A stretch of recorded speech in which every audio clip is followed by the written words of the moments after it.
नमस्कार, स्वागत है आपका। आप देख रहे हैं सी न्यूज़ भारत। वक्त हो गया मध्य प्रदेश बुलेटिन का।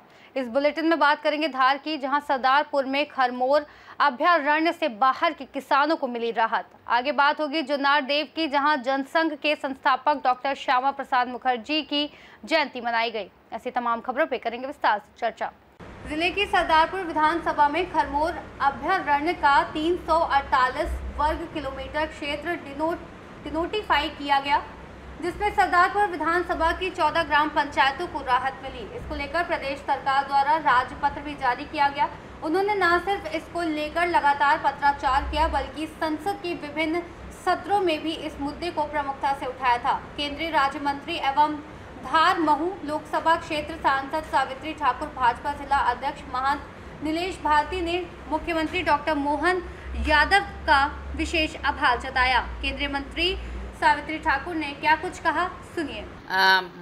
हमारे सरदारपुर के 14 गांव ऐसे थे, ये खरमोर अभयारण्य से वो पूरा अधिकृत थे। उनमें न तो आप ज़मीन बेच सकते, न कभी लोन ले सकते, तो वो किसान परेशान थे। आज भी वो केंद्र शासन से उसकी परमिशन लेके हम लोगों ने माननीय प्रधानमंत्री नरेंद्र मोदी जी के नेतृत्व में जो सरकार चल रही थी, और मैं जो 2014 में जब आई थी तो मैंने लोकसभा में भी इसका प्रश्न उठाया। लोगों ने मेरे को, जब जनसभा दौरान गई थी मैं, उस दौरे के दौरान उन्होंने लोगों ने बताया कि मैडम हमको बहुत परेशानी है। और कम से कम 14 गांव वहाँ के विधानसभा के हैं सरदारपुर के, तो 14 गांव के लोग परेशान थे। तो 14 में मैंने लोकसभा में प्रश्न उठाया। मैं माननीय अनिल माधव जी को आज मैं उनकी पूर्ण ये जयंती पे उनको नमन करती हूँ। केंद्र में अपने वन मंत्री थे, तो उन्होंने नोट करके और तभी उन्होंने उसको फाइल को चला दिया था। उसके बाद मैंने माननीय मुख्यमंत्री जी को बताया यहाँ पर, तो अभी उन्होंने उसको संज्ञान में लिया, क्योंकि माननीय मुख्यमंत्री डॉक्टर मोहन यादव जी अभी उसके वो है हेड है। तो माननीय मुख्यमंत्री जी ने तुरंत, मैंने कहा कि 14 में ऐसा हमने ये करा था, और बाद में लेटर भी यहाँ आया था, सीमित हो गई। उसके बाद अब मैंने कहा कि वापस में जब वापस गई उधर, तो वापस उन्होंने बताया। तो हमको क्या कई तरह की परेशानियाँ आती थी क्षेत्र के, जब हम क्षेत्र का दौरा करते हैं, लोगों में, बेचारे किसानों में असंतोष रहता था। तो मैंने कहा कि नहीं, इस बार जो किसानों को जो चीज़ें नहीं मिल रही थी, उससे उनको मुक्त कर दिया गया है। ये हमारे माननीय मुख्यमंत्री जी ने संज्ञान में लेके भारतीय जनता पार्टी की सरकार में जो भी, क्योंकि हमारी माननीय नरेंद्र मोदी जी की सरकार है किसान, युवा, महिलाओं का। धार से सी न्यूज़ संवाददाता प्रकाश जोशी की रिपोर्ट। कल धार नगर में इस्कॉन मंदिर समिति की ओर से जगन्नाथ यात्रा निकाली जाएगी, जो नगर के धरेश्वर मंदिर से प्रारंभ होकर नगर के प्रमुख मार्गों से होती हुई इंदौर रोड के एक निजी गार्डन में इस यात्रा को विश्राम दिया जाएगा। इस बारे में इस्कॉन मंदिर जगन्नाथ यात्रा के धार जिला प्रभारी रणवीर कृष्ण दास ने पत्रकारों को बताया कि इस यात्रा का प्रारंभ धारेश्वर मंदिर से दोपहर 1 बजे से होगा। इसके पूर्व इसी मंदिर में कथा, भजन, कीर्तन व महाप्रसाद का आयोजन भी किया जाएगा। रणवीर ने यह भी बताया कि इस यात्रा में परम पूज्य महामंत प्रभु जी व श्रीमान कृष्ण चरण प्रभु जी के शिष्य भी रहेंगे। आपने सभी धार व धार के आसपास की जनता से रथ व भगवान जगन्नाथ के दर्शन लाभ पुण्य पाने का निवेदन किया है। जी, हरे कृष्णा, जय जगन्नाथ। हम इस्कॉन धार की तरफ से भगवान जगन्नाथ जी का रथ यात्रा कल 7 जुलाई दिन सोमवार के दिन हम आयोजित कर रहे हैं। चौथी बार धार में रथ यात्रा है जगन्नाथ जी का, और शास्त्रों में बहुत ही विशेष वर्णन है जगन्नाथ जी का दर्शन जो हुई है। उसी के लिए हम धार वासियों के लिए, भक्तों के लिए, सभी को भगवान जगन्नाथ दर्शन देने निकल रहे हैं। कल 7 जुलाई को धारेश्वर मंदिर से प्रारंभ होगा और आनंद चौपाटी राजवाड़ा होते हुए जेएमडी गार्डन में कल समापन है। साथ ही रथ यात्रा के स्टार्ट होने के पहले हमारे जो महाराज है महामंत प्रभु जी और कृष्णाचार्य प्रभु जी, जो पूरा मध्य प्रदेश के जोनल सेक्रेटरी और रीजनल सेक्रेटरी, उनके द्वारा जगन्नाथ जी की विशेष कथा है 10 बजे से 10 से 12 धारेश्वर मंदिर में कथा होगी। कथा के उपरांत भगवान को 56 भोग लगाया जाएगा और महाआरती, और सबके लिए शुरू में उपहार है, और रथ यात्रा के उपरांत सभी के लिए महाप्रसाद का आयोजन है। तो जो भी धर्म प्रेमी जगन्नाथ के कृष्ण भक्त हैं, उनको सभी से आह्वान करते हैं कि जगन्नाथ की रथ यात्रा में शामिल हुई और भगवान को तन मन धन से सहयोग करके भगवान का आशीर्वाद प्राप्त कीजिए। जय जगन्नाथ। रथ यात्रा के साथ साथ कौन कौन आ रहा है? हाँ, हमारे यहाँ पे देश विदेश से कीर्तन मंडली आ रही है, इसमें शामिल हो रहे हैं महामंत महाराज जो मध्य प्रदेश के जोनल सेक्रेटरी हैं। पूरे अभी 10 रथ यात्राएं करके आ रहे हैं, क्योंकि अलग अलग देश से 27 तारीख से जो रथ यात्रा जगन्नाथ जी की स्टार्ट हुई थी, तो 27-28 कंटिन्यू है। और उसके बाद अभी रथ यात्रा में वो शामिल होंगे, और उनके साथ रीजनल सेक्रेटरी कृष्णाचार्य प्रभु जी है। साथ ही साथ ग्रुप हमारे जो टीम है, कीर्तन टीम है, जो वृंदावन से है, इंदौर की टीम है जो कीर्तन लीड करती है, और गुरुकुल के जो बच्चे हैं जो आध्यात्मिक पढ़ाई और जो एजुकेशन है दोनों को साथ में करते हैं, तो उनकी जो कलाएँ हैं, कीर्तन, म्यूजिक, वो सब कुछ आपके सामने प्रस्तुत। धार से सी न्यूज़ संवाददाता प्रकाश जोशी की रिपोर्ट। भाजपा प्रदेश संगठन एवं भाजपा जिला संगठन के निर्देश नगर मंडल भाजपा के बूथ क्रमांक 215 वार्ड नंबर 10 में डॉक्टर श्यामा प्रसाद मुखर्जी की जयंती कार्यक्रम बूथ अध्यक्ष संजीव शर्मा के निवास स्थान पर वार्ड के प्रभारी एवं मंडल उपाध्यक्ष महेंद्र सूर्यवंशी के साथ समस्त पार्टी के वरिष्ठ जनों के साथ डॉक्टर श्यामा प्रसाद मुखर्जी की चित्र पर माल्यार्पण सानिध्य सुमन अर्पित कर नमन किया गया। भाजपा विधि प्रकोष्ठ मंडल संयोजक एडवोकेट राजेश कौशल ने बताया कि 6 जुलाई 1901 को जन्मे डॉक्टर श्यामा प्रसाद मुखर्जी ने मात्र 52 वर्षों के जीवन में राष्ट्र की एकता, अखंडता और आत्मसम्मान के लिए अद्वितीय योगदान दिया। देश की एकता के लिए उन्होंने प्राण तक न्यौछावर कर दिए। आज उनकी 125वीं जयंती पर हम उन्हें शत शत नमन करते हैं। इस कार्यक्रम में उपस्थित वरिष्ठ भाजपा नेता भूषण अरोरा, राहुल अमूले, जितेंद्र महारो, विशेष चौरसिया, बूथ महामंत्री राजेश कैथवास, नितिन, भारत भूषण अरोरा वार्ड समेत वासी उपस्थित रहे। छिंदवाड़ा से सी न्यूज संवाददाता वीरेंद्र अग्रवाल की रिपोर्ट। नर्मदापुरम शहर की एक होटल में रुके राजधानी दिल्ली के सराफा कारोबारी को बेवजह पूछताछ के नाम पर परेशान कर दबाव बनाने का प्रयास करने का मामला सामने आया है।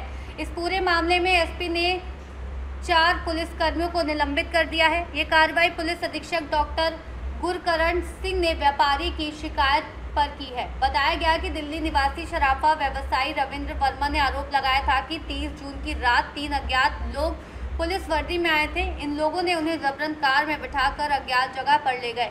इसके बाद रात 2:15 पर भोपाल जाने वाली बस में छोड़ दिया। शिकायत की पुष्टि लाज में लगे सीसीटीवी कैमरों और पीड़ित के बयान से हुई है। शुरुआती जांच में रामेश्वर अहिरवाल थाना बनखेड़ी, गौरव तिवारी थाना बनखेड़ी, विपिन ठाकुर थाना कोतवाली, अभिषेक नरवरिया, रक्षित केंद्र नर्मदापुरम, इस तरह 4 आरक्षकों की भूमिका संदिग्ध मिली है। ये मामला थाना कोतवाली अंतर्गत है, जिसमें इन चारों युवकों द्वारा एक सोने का व्यापारी पुष्पक लॉज में ठहरा हुआ था। इनके द्वारा बिना विभाग के किसी अधिकारी को सूचना दिए हुए, ना ही किसी वरिष्ठ अधिकारी को सूचना दिए हुए, इससे उसने पूछताछ करी और सोने के संबंधित इनसे उनके दस्तावेज की मांग की, जो कि विभागीय कर्तव्यों की अवहेलना है। तो तत्काल पुलिस अधीक्षक महोदय के द्वारा इनको सस्पेंड कर दिया गया। चारों के नाम क्या है सर, वो किस पोस्ट पे? ये सभी आरक्षक हैं। एक है अभिषेक नरवाया जो कि साइबर सेल में है, गौरव तिवारी और रामेश्वर वीके ये थाना बनखेड़ी में है, और विपिन मिश्रा ये थाना कोतवाली में पदस्थ है। सर क्या कौन था व्यक्ति ये और कितना सोने का मामला था ये चूंकि बाजार में सोने का व्यापार करने जाते हैं और ये ऑर्नामेंट्स वगैरह बेचते हैं ये लोग, और ये यहाँ पे नर्मदापुरम में उस रात्रि को पुष्पक लॉज में ठहरे हुए थे। उसी दौरान ये घटनाक्रम हुआ है। सर अभिषेक जो नरवरिया, इसका क्या भूमिका है इस मामले में? चारों की भूमिका की अभी चूंकि विभागीय जांच और प्राथमिक जांच के अंतर्गत अभी इनकी जांच की जा रही है। चूंकि ये स्थानीय क्षेत्र में बाकी 2 लोग पदस्थ नहीं थे, तो इन सभी आरोपों को और अभी तथ्यात्मक चीजों को लेते हुए इनके खिलाफ अभी पुलिस अधीक्षक महोदय द्वारा जांच कर दी गई है। नर्मदापुरम से सी न्यूज संवाददाता संतोष सिंह चंदेल की रिपोर्ट। नर्मदापुरम जिला अस्पताल और सिवनी मालवा के अस्पताल का डिप्टी कलेक्टर ने औचक निरीक्षण किया। इस दौरान अनुपस्थित अधिकारी एवं कर्मचारियों को कारण बताओ नोटिस जारी किया गया। कलेक्टर सुश्री सोनिया मीना ने निर्देश पर deputy collector doctor Babita Rathore द्वारा जिला चिकित्सालय नर्मदापुरम का औचक निरीक्षण कर कई अनियमितता सामने आई। निरीक्षण के दौरान अस्पताल में तैनात विशेषज्ञ डॉक्टर, स्टाफ नर्सिंग ऑफिसर्स सहित अन्य स्टाफ की उपस्थिति एवं कार्यों की समीक्षा की गई। निरीक्षण में सेवा स्थल पर अनुपस्थित पाए गए अधिकारी एवं कर्मचारियों को डॉक्टर राठौड़ ने कारण बताओ नोटिस जारी करने के निर्देश दिए। निरीक्षण के दौरान आमजनों को हो रही समस्याओं का भी जायजा लिया गया। वार्ड पार्षद जमींदार ने संयुक्त कलेक्टर से मांग की है कि फिलहाल किसी भी तरह अस्पताल में हृदय रोग और स्त्री रोग विशेषज्ञ डॉक्टर की तुरंत नियुक्ति होनी चाहिए। डॉक्टर न होने के कारण हृदय रोगियों और प्रसूता महिलाओं को होने वाली समस्या से भी अवगत कराया जाए, जिस पर उन्होंने उच्च अधिकारियों से बात करके डॉक्टरों की नियुक्ति का आश्वासन दिया है। हॉस्पिटल का आपने इंस्पेक्शन किया है, क्या कमियां नजर आई आपको? अभी जो मैंने हॉस्पिटल में पूरा देखा तो इंफ्रास्ट्रक्चर तो यहाँ का बहुत अच्छा है, और कमी के तौर पे निश्चित तौर पे हमारे पास स्टाफ की कमी है। जैसा कि आपने बताया, अभी आप लोगों को ये लग रहा था कि विजिट अगर डॉक्टर्स की रखी जाए तो अच्छा रहेगा, तो हम लोगों का ये प्रयास रहेगा। कलेक्टर मैम से भी चर्चा कर लेते हैं और CMHO को भी निर्देशित कर देते हैं कि यहाँ पर एक डॉक्टर जो बाहर से हम लोग अरेंज कर सकते हैं, उसके लिए हम लोग कोशिश कर लेंगे। दूसरा, अभी और उपस्थित जो सर्जन थे उन्होंने जानकारी दी कि दवाइयों का भी कुछ अभाव है, उसको भी एक बार रीचेक कर लेते हैं, क्योंकि अभी मैंने खुद स्टोर चेक किया था तो ऐसा सच मुझे समझ नहीं आया कि कौन सी दवाई कम है, तो उसको हम लोग चेक करा लेते हैं, वो भी पूर्ति करा देते हैं।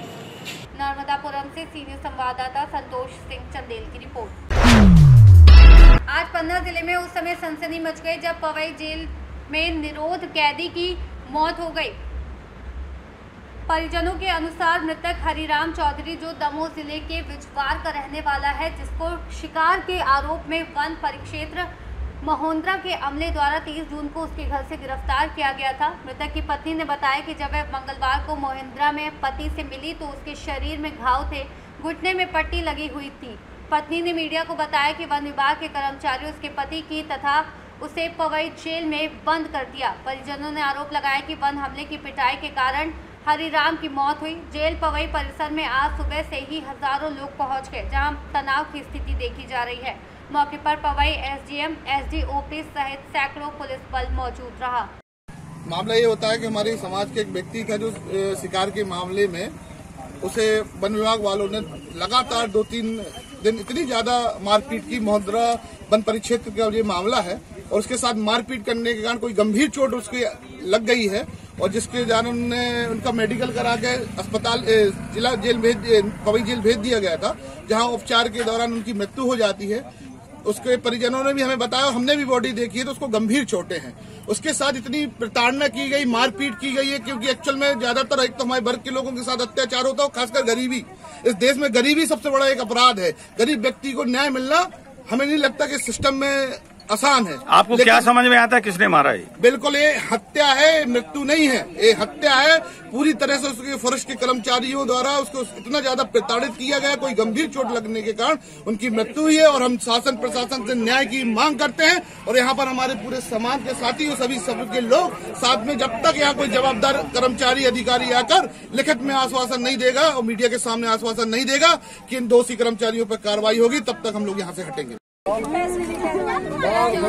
फिर लगा है साहब, किसने मारा है? मोहनरा और तो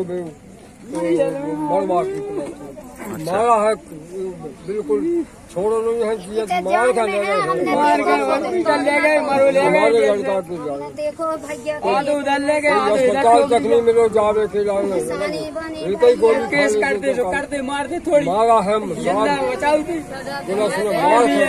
गए हैं सर।